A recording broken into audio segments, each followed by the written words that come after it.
This Color Ain't It by Just Call Me Dude. Chapter 2, Red and Pink.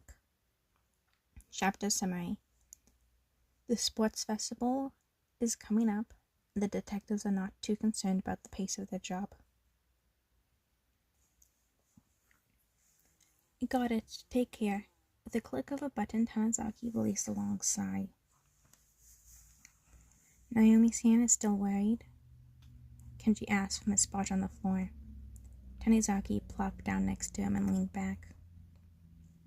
She wants to come over and make sure I'm okay, apparently. Kenji held in a snicker. I had to remind her that we're on a job and she can't get involved in. She wants the best for you, Tanizaki-san. Kenji could still remember how much struggle they dealt with when he and the redhead were set to leave Yokohama. Naomi was dead set on joining the duo. Thankfully, Harano was able to pry her away with promises from Tanizaki that he would call every night. Who knows what else was promised? The agency swore to never look too deeply into their matter. I feel bad for leaving her alone. Kenji looked up from the worksheets he was assigned with a confused smile. She's staying with Harano-san, though, isn't she? Well, yeah. The Tanizaki siblings living together was no secret to the agency. The separation anxiety was eating away at the older Tanizaki, it seemed. Probably more than Naomi, if Kenji had to guess. Still, the older one shook his head. There wasn't enough time to think about personal matters. Have you heard from Rampo-san yet? Kenji asked as he looked back at his assignments. Most of the contents on the page were still beyond Kenji's comprehension, but the agency had helped them catch up as much as they could the months before Kenji had to take the entrance exam. He had Tanizaki help him out with most of it either way.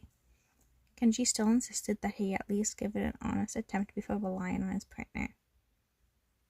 Doing the homework was frustrating, but also fun for Kenji to be able to experience being a teenager in high school rather than a detective in one of Japan's most dangerous cities.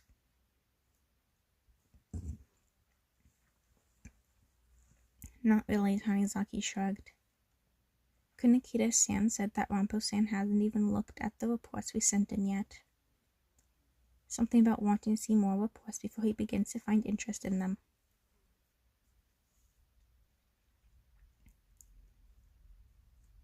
Rampo-san was probably not satisfied with the snacks we sent from Master Tafu.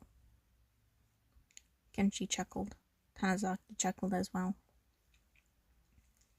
I told you that Rampo-san wouldn't like the sugar-free candy. After chuckling about their greatest detective's antics, Tanizaki frowned. Is this okay, though? The president said that this mole could affect Yokohama after all. Rampo-san will identify the traitors soon, so we just have to trust him for taking his time. I guess. The only sound that filled the small apartment was the small scratching of the pencil against the paper. Tanizaki had taken a quick peek over Kenji's shoulder to make sure he wasn't completely butchering the problems and was relieved to see that Kenji was practicing his kanji.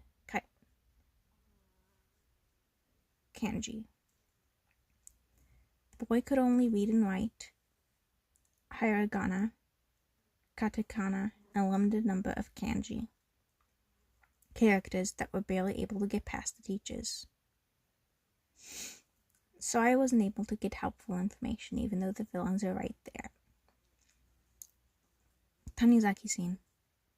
Apologizing 30 times isn't going to get a different response. Kenji turned to give the upset male a reassuring smile. You got some information, and that's what's important. Besides, if you had gotten any closer, Snipe would have accidentally shot you. Kenji nodded slowly. Yes, he did hear information that other heroes, or rather journalists, would probably be dying to get their hands on, but none of it was relevant to the case. Who cares if All Might's quirk was able to be passed down? Despite having an opening, he felt so useless. The slamming of the wooden pencil on the table made Tanizaki jump. Soon he saw Kenji slump over the table with his arms stretched out. "I'm starving, Tanizaki-san. Is dinner ready?" "Just waiting for the chicken to finish cooking." Sound like these that Tanizaki is glad he was paired with the cheerful detective.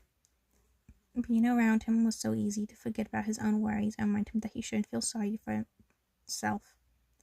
Today may not have been a good day for him, but more opportunities will come. He has to trust himself as much as he trusts Kenji and everyone back in the agency.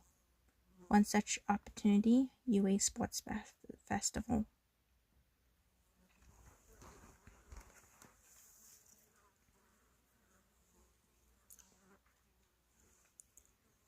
"I feel like you're holding back, man," Kirishima complained while Kenji took a water break. Kenji looked at the redhead with a confused smile. "Makes you say that?" "Well, you wanted to train with me because you don't trust yourself with regular punching bags. I haven't felt too burdened by your punches." Kenji tapped his chin as he thought about it. Of course he was holding back. Within your empty stomach, if he were to use his full strength on the taller guy, no matter how durable his quirk, Kenji would end up injuring him very badly. However, the fact this guy noticed had him almost impressed. "I'm sorry for offending you. Back in my village, I was always told to be mindful of my strength, but this is training for you as well. You have to be able to endure my attacks to improve your own quirk, too." Setting down his water bottle, Kenji began skipping back to the street. He and Kenji were sparring and with a brighter mood. "Just be sure to tell me if it's too much." Kirishima gave Kenji his unwavering smile as he assumed position in front of the blonde as well. "I can take it, dude." It had been a few days since Aizawa had announced the sports festival, and some students from the general course had declared war on Class 1A. The other course students were given full access to training grounds every day after school, to hell if anyone thought they weren't going to be using them. Kenji had wasted no time in tapping Kirishima's back while they were having a break period to ask if he wanted to train together until the sports festival came up. Although confused by the direct request, Kirishima had no reason to refuse the detective. Before we started on training, Kenji began the first day he and Kirishima had found a spot to spar, making Kirishima stare at the young detective in confusion.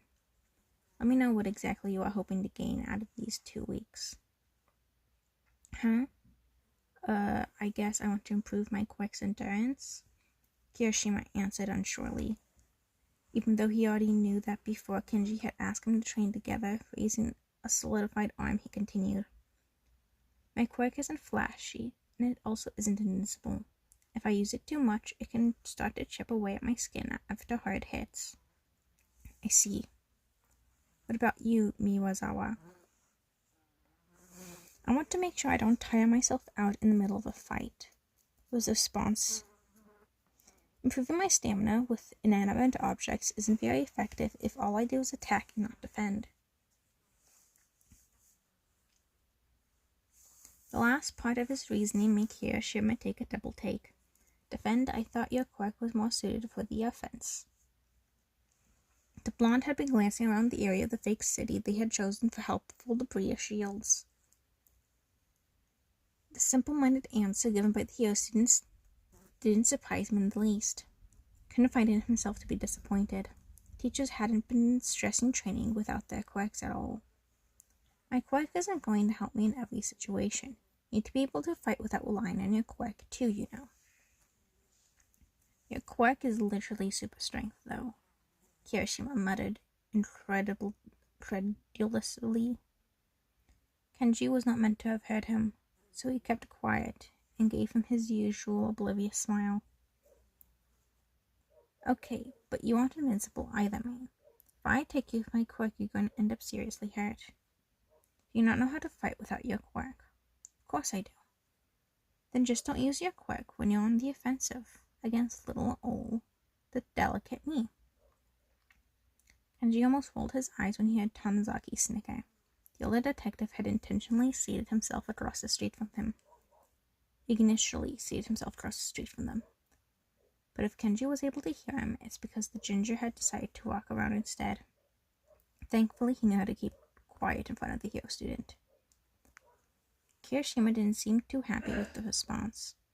Sure, he could fight the shorter boy without the use of his quirk, but he didn't doubt the blonde could put up a fight. What made him upset was this was supposed to be his training, too. He was supposed to increase his quirk's endurance. What's wrong, Kirishima-san? The boy hesitated. He had already agreed to train with Kenji, so he felt like an asshole if he told him he'd rather train on his own now. They clearly had different goals in mind. If you don't want to fight quirkless, then just think of me as a big, scary villain. Beating a villain into the unrecognizable is more what heroes do, right? No, heroes don't beat up villains for nothing. I can't think of you as a villain when you're my classmate. But you're able to fight against Tokoyami-san and Asui-san as villains. We were training during class. Kirishima cut himself off because, by that same logic, Kenji's request to be seen as a villain shouldn't be a problem either. Sorry, we have different expectations out of training, Miyazawa, bro. Not really. Kenji shook his head with a giggle. I want to increase your endurance, and continuous attacks for me can help with that. I want to improve my stamina, and having a live opponent helps me out. Just because I said if you attack me without your quirk doesn't mean I'm telling you not to use it at all. I'm asking you to learn when it's best to use your quirk during a fight. I hope that clears up your worries, Kirishima-san. Did not clear up Kirishima's confusion. Patience, Kenji, he had to tell himself. These kids don't know anything better. If you're that scared of badly injuring me, you can just deactivate your quirk when you go to hit me. A quirk is suited for defense and offense, but you could also tire yourself out if you continuously use your quirk when fighting. Alternate between throwing hardened hits and normal ones. Crossing his arms over his chest, Kenji's smile turned from sweet to challenging.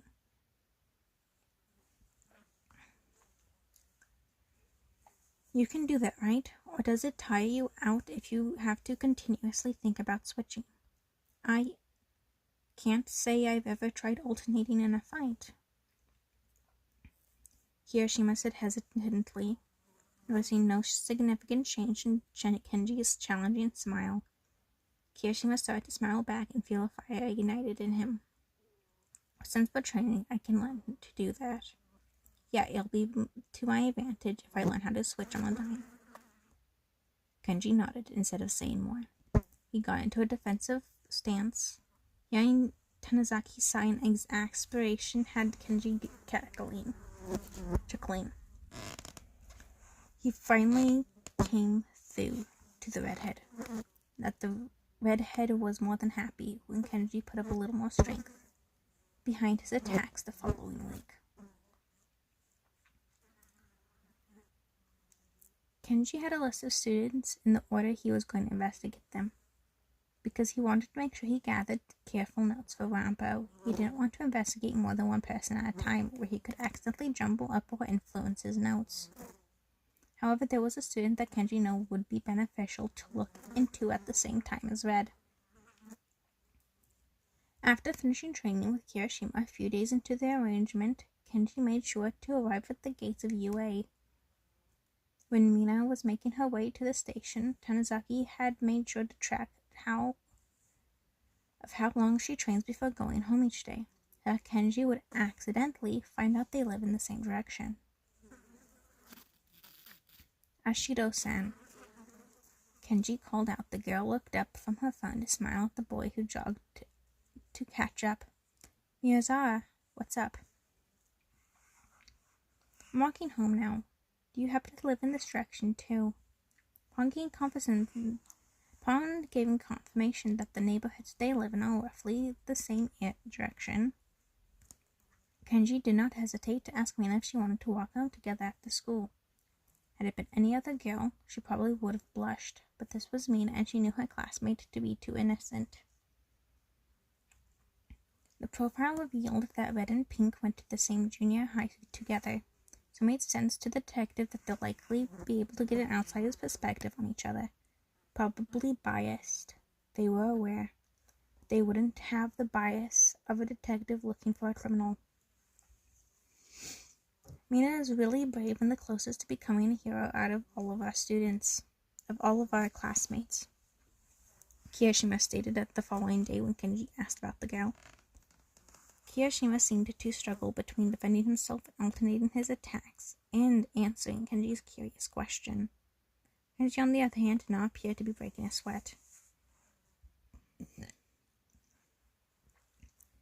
Even before coming to UA, she would stand up against big, scary guys unlike me.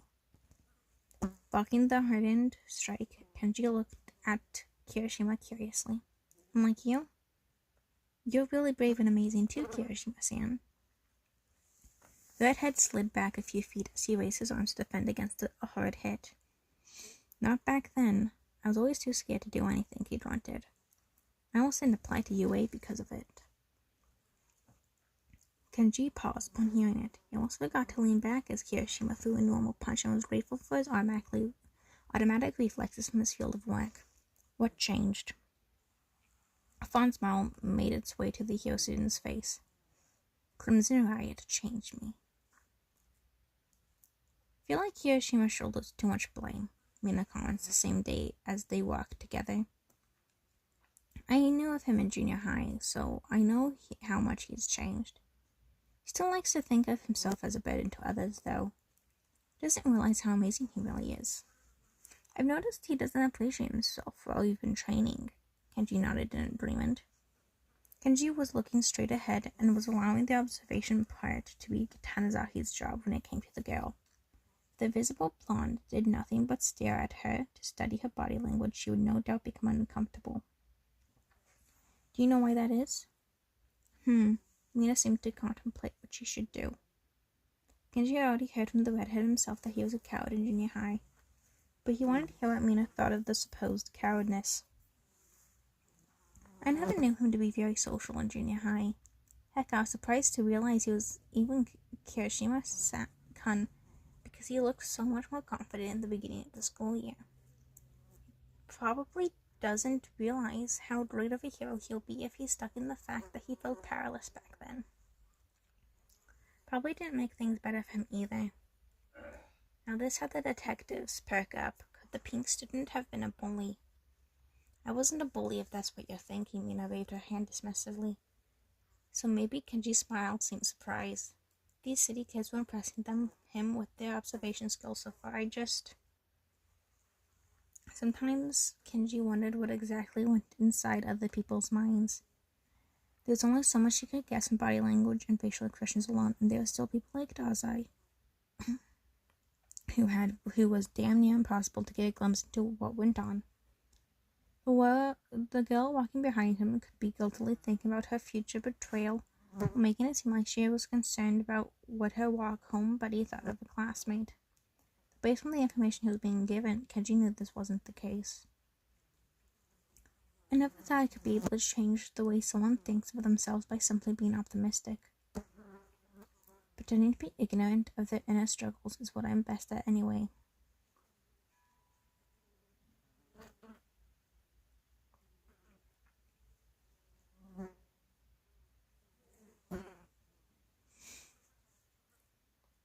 Being able to tell genuine, self-deprecating thoughts is something Kenji and the other detectives in the agency are best able to confirm. I think you're still a great person, Kenji said in a cheerful tone that had Mina smile appreciatively. Kirishima-san even thinks you're the closest to being the true hero out of all of our classmates. Red on the pink girl's face was an interesting sight to the detective who had no idea what that was about. And the ginger detective who almost let himself known out of pity for the girl and the betrayed redhead. Another two students marked off their books with a few days left before the long-anticipated sports festival. A new training buddy and a friend to walk home with every day. Things seemed to be getting a little more interesting.